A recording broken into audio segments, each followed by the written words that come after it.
5, 4, 3, 2, 1. This is Honeynet Collapse. The CTF just kicked off, and it's all about blue teaming.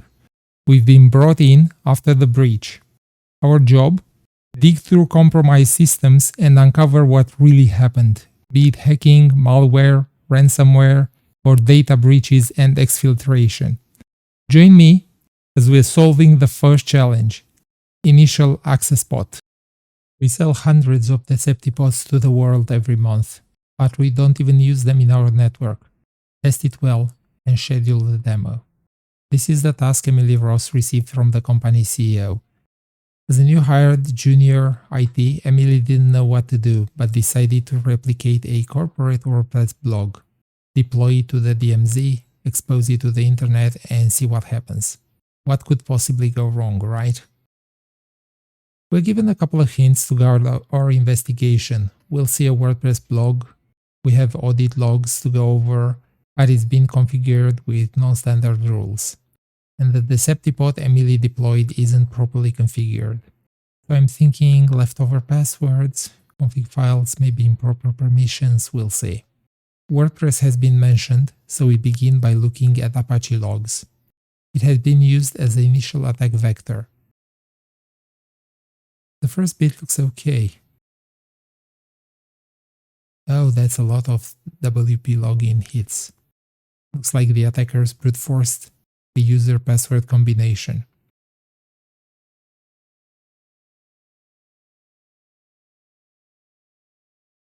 To answer the first question, let's copy this URL and paste it over here.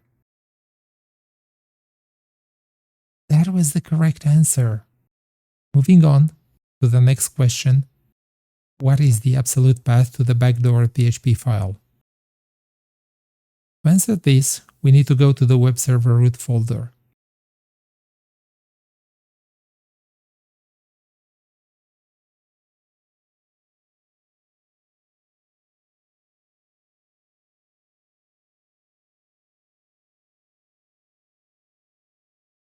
And yeah, we see the WordPress install. Everything looks pretty standard. All the files you'd expect to see in a WordPress blog. Double checking, nothing unusual as far as I can see. Uh-oh, just had the VM completely crash and burn. Guess a lot of people are competing and TryHackMe infrastructure is struggling a bit to keep up. Already started the VM backup, let's reconnect and continue. And the password was secure !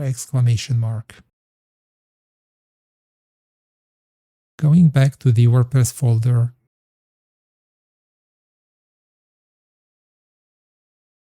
let's do a search for recently modified files. The idea being that whatever files the attackers added or changed will have a more recent timestamp than what Emily installed, right? Whoa, that's a lot of files. Let's pipe to less. Taking a guess here, but it's likely the most recent modified file is the backdoor they installed. Let's try it out.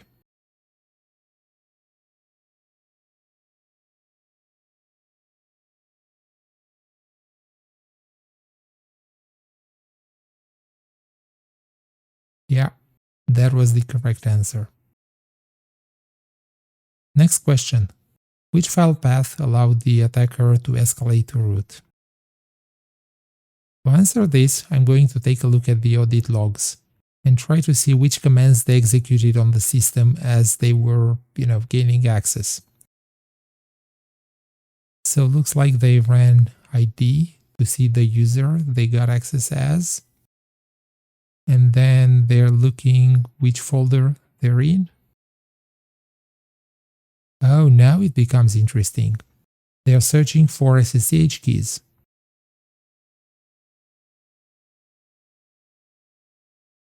And looks like they found a backup copy of an SSH key. They're looking at it. I think that's what they used to gain root on the system.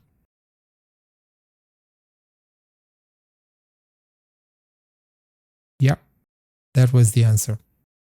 Next question. Which IP was port scanned after the privilege escalation? Okay, so we know at this point they gained root on the system, right? Going for the root folder.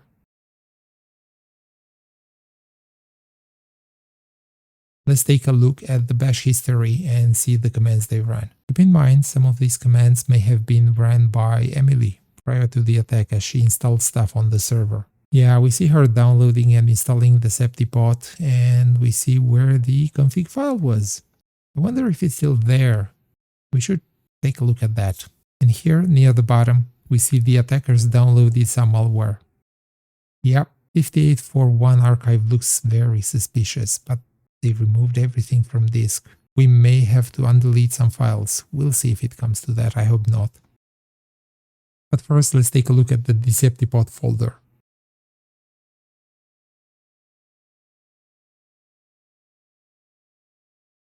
What's this?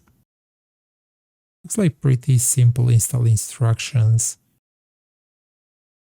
But look at the last step. She was supposed to delete the config file as it contains passwords in plain text. Uh-oh, she missed that step, didn't she? Lucky us, let's check it out. All of this is pretty standard stuff. Path, user, replication. And looky here, the plain text password. Perfect. So let's figure out what are the Deceptipot parameters. Does help work?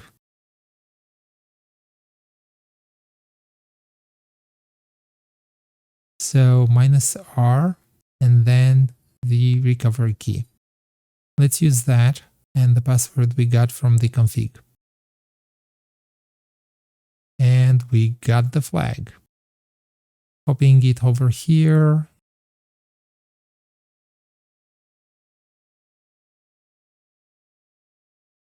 And boom, 25 extra points. Going back to the root history, we take another look at the commands. We see they did a ping scan of the network and probably one of the IPs replied back. Because look, they try to figure out what's on that box. They connected to a bunch of ports. Not exactly a port scan, but let's try it anyway.